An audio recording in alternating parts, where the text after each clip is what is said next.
Good afternoon friends, कैसे हो सब लोग। तो आज अपन पढ़ने वाले हैं article of association and memorandum of association. तो चलो आज एक सिंपल टर्म में पढ़ते हैं। सबसे पहले सर, मेमोरेंडम ऑफ एसोसिएशन होता क्या है बेसिकली।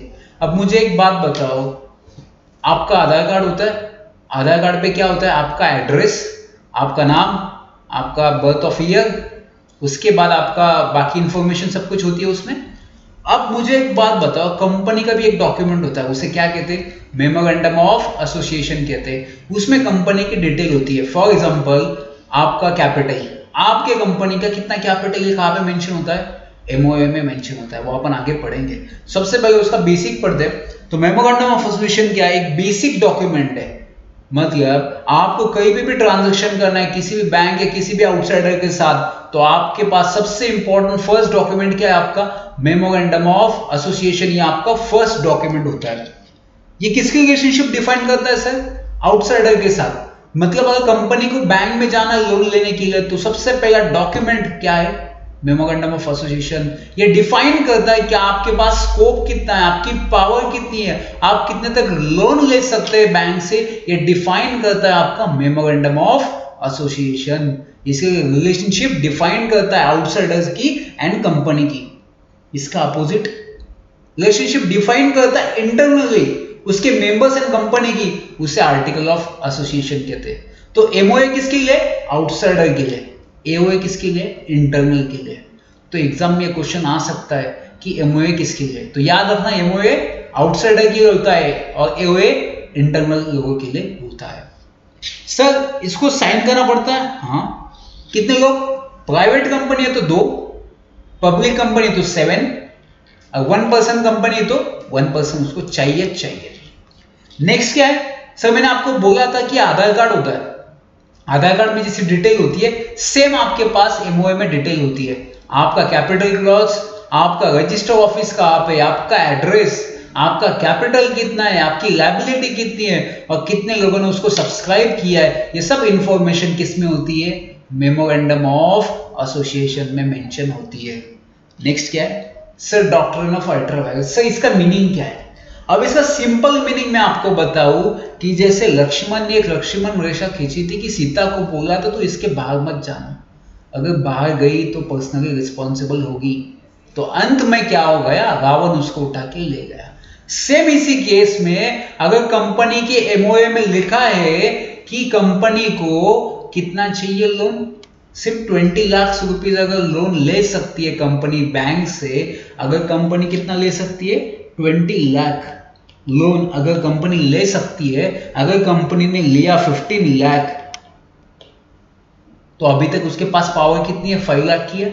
कंपनी ने और एक लोन लिया तो कंपनी ने लोन लिया 10 लाख का। अब मुझे एक बात बताओ, एक्स्ट्रा कितना लिया कंपनी ने, 5 लाख।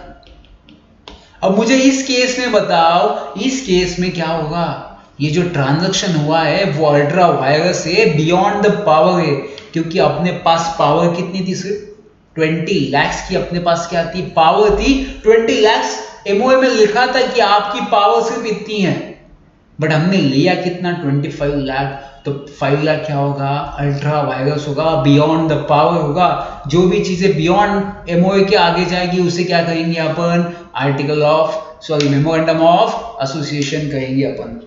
नेक्स्ट क्या सर, इसका इफेक्ट क्या होगा।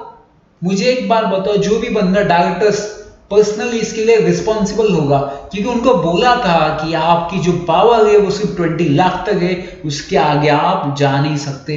ऊपर का 5 लाख किसको देना पड़ेगा, डायरेक्टर्स को देना पड़ेगा, क्योंकि director is the personally responsible for the act which is beyond the memorandum of association. That is the only effect.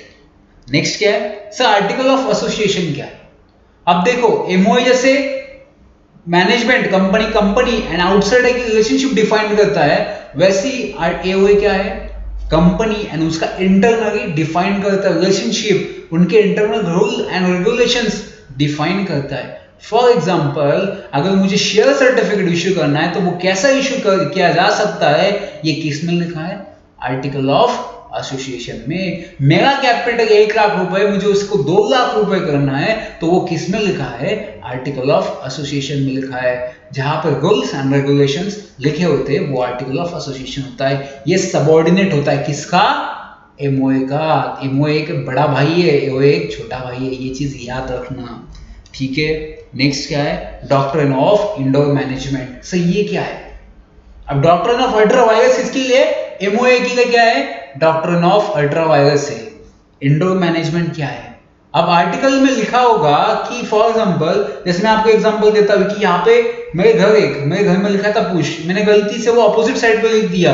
अगर वहां पे कोई बाहर का पर्सन अगर टकरा जाता है उस चीज पे, तो कौन रिस्पॉन्सिबल है? मैं रिस्पॉन्सिबल उस चीज के लिए, क्योंकि मैंने इन्फॉर्म नहीं किया उसको क्या पता हो मैं घर पे आके थोड़ी बोलेगा कि सर आपने तो ये चेंज किया था, पुश वाला आपने अपोजिट साइड पर लिख दिया तो मुझे लग गया सर। इस केस में कौन रिस्पॉन्सिबल है? इस केस में मैं रिस्पॉन्सिबल है, क्योंकि उसको क्या पता इंटरनल क्या चल रहा है। सेम अगर कंपनी में इंटरनली कुछ चेंज कर जाते हैं, अगर उसका कुछ इफेक्ट आउटसाइडर को हो जाता है, तो उसके लिए आउटसाइडर रिस्पॉन्सिबल नहीं होता, कंपनी रिस्पॉन्सिबल होती है। मुझे एक बात बताओ, कंपनी के एमओए में लिखा था कि ये डायरेक्टर ऐसे इसको अथोराइज किया काम करने के लिए। अगर कोई बाहर का बंदा आता है, और रूल्स रेगुलेशन में भी लिखा है, कोई बाहर का बंदा आता है और लोन लेता है उस बंदे से, बट उसकी अथॉरिटी सिर्फ 20 लाख थी, बाहर से बंदा आता है 5 लाख तक ले जाता है, ये तो क्या हो गया? Doctrine of ultra vires. But वही पर्सन दूसरे बंदे से लोन लेता है, ये इंटरनली उन्होंने डिसाइड किया था कि ये बंदे को अभी अथोराइज नहीं करना है, किसी और को अथोराइज करना है, ये उन्होंने इंटरनली डिसाइड किया, चेंज कर दिया, तो बाहर का जो बंदा आएगा वो तो ओरिजिनल बंदे को ही देगा, क्योंकि उसको क्या पता कि इंटरनली उन्होंने चेंज कर दिया। अगर इस केस में कुछ हो जाता है तो वो पर्सन बाहर का रिस्पॉन्सिबल नहीं होगा, कंपनी रिस्पॉन्सिबल होगी, क्योंकि कंपनी में इंटरनली क्या चलता है ये लोगों को क्या लेना देना। तो उनको इन्फॉर्म करना किसका काम है? वो कंपनी का काम है। तो इस केस में रिस्पॉन्सिबल कौन होगा? इस केस में कंपनी रिस्पॉन्सिबल होगी। तो डॉक्ट्रिन ऑफ इंडोर मैनेजमेंट किसको प्रोटेक्ट करता है? आउटसाइडर को प्रोटेक्ट करता है, ध्यान रखना। और मेमोरेंडम ऑफ एसोसिएशन किसको प्रोटेक्ट करता है? वो इनसाइडर को क्या करता है? प्रोटेक्ट करता है। ये आपका बेसिक डिफरेंस था article of association and memorandum of association. So thank you so much.